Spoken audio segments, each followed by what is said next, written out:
Trains. They're fast, efficient, and eco-friendly. But if you've ever traveled between cities in the United States, you might wonder why the experience is so different compared to Europe. Taking a train in Europe feels like stepping into the future, while in the US, it feels like traveling back in time. The journey from New York to Washington, D.C. on Amtrak's Oxala, the primary passenger rail service in the US, takes about 3 hours and costs upwards of $150. Meanwhile, a trip from Paris to Lyon on the TGV takes 2 hours and costs around €50.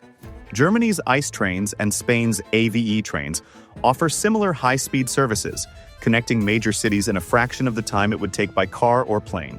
But why is this the case? Well, today, we're taking a trip across the Atlantic Ocean to explore the world of trains. We'll dive deep into the infrastructure of US railways and compare them to their much-vaunted European counterparts. So, let's get started. Railroads in the US began booming in the 19th century, playing a crucial role in westward expansion. Meanwhile, European countries were also rapidly developing their rail networks, albeit with a different focus.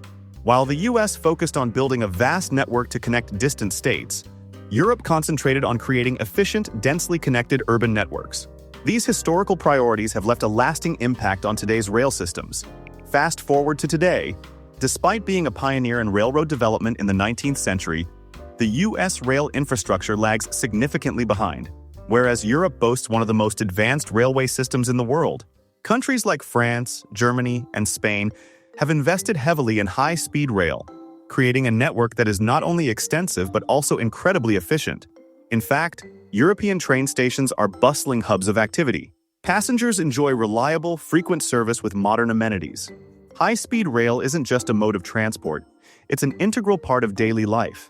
Well, the reasons for this are multifaceted and deeply rooted in history, economics, and policy decisions. Let's break it down point by point. So, starting with the history. In the 19th and early 20th centuries, railroads were the backbone of American transportation. They connected cities, transported goods, and spurred economic growth. However, post-World War II, the focus shifted dramatically. The U.S. government heavily invested in the interstate highway system, which revolutionized transportation by making car travel more accessible. At the same time, the automobile industry boomed, and air travel became increasingly popular. Railroads, especially passenger rail, took a back seat. On the other hand, post-World War II, European countries prioritized rail infrastructure as a means of rebuilding and connecting their economies. The result? A seamless, interconnected rail network that's a model for the world. Now, let's get to the heart of the matter. Funding.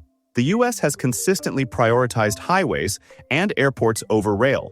For example, in 2023, the U.S. Department of Transportation's budget allocated $59.5 billion to highways, $18.6 billion to aviation, and only $4.7 billion to railways, whereas the EU committed over €55 billion to rail infrastructure in 2023. The difference is stark, and it shows in the quality and reach of the services. Moreover, there have been attempts to introduce high-speed rail in the U.S.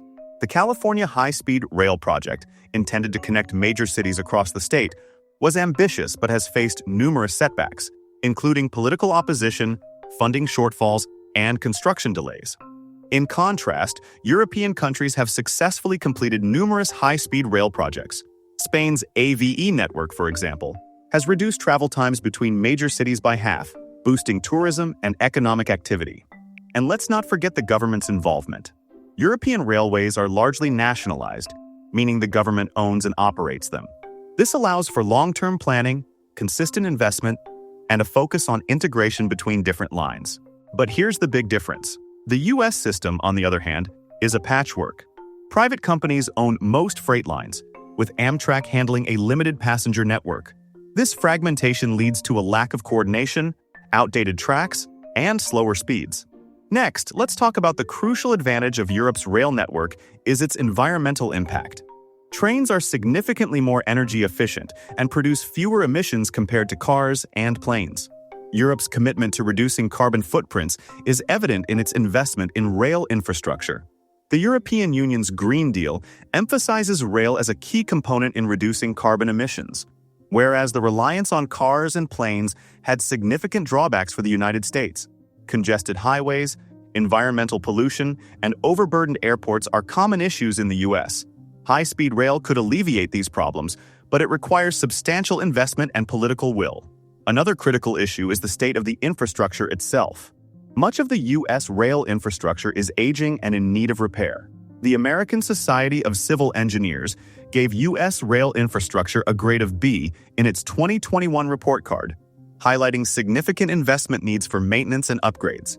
European countries, on the other hand, continuously invest in maintaining and upgrading their rail systems. This ensures not only faster and more reliable service, but also a better overall experience for passengers. Geography and population density may also contribute to the disparity. Europe's compact geography and densely populated cities make high-speed rail a practical solution.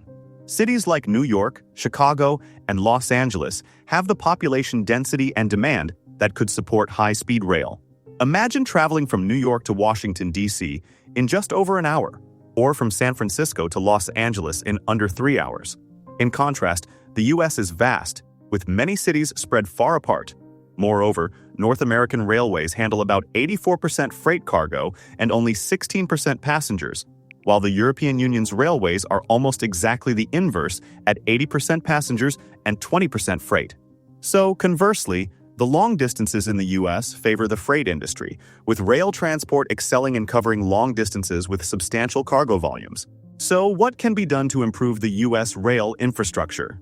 First and foremost, there needs to be a significant increase in funding dedicated to rail projects. Policies that incentivize rail travel and reduce bureaucratic red tape are also crucial. Learning from Europe's success, the U.S. could adopt a more integrated approach to transportation planning, where rail, road, and air travel complement each other rather than compete. Countries like Japan and China have also demonstrated the immense benefits of investing in high-speed rail. The U.S. has the potential to join these ranks, but it requires a shift in priorities and a long-term vision. And while the U.S. rail infrastructure may currently lag behind, it's not too late for change. By embracing the lessons from Europe and committing to serious investment and policy reform, the U.S. can build a rail network that's efficient, sustainable, and world-class. So, there you have it. While the U.S. has a rich railway history, its infrastructure pales in comparison to Europe's. But with a shift in focus and investment, America's trains might just make a comeback. Let us know in the comments below what you think about the future of U.S. rail travel. And don't forget to like and subscribe for more insightful content. Thank you for watching.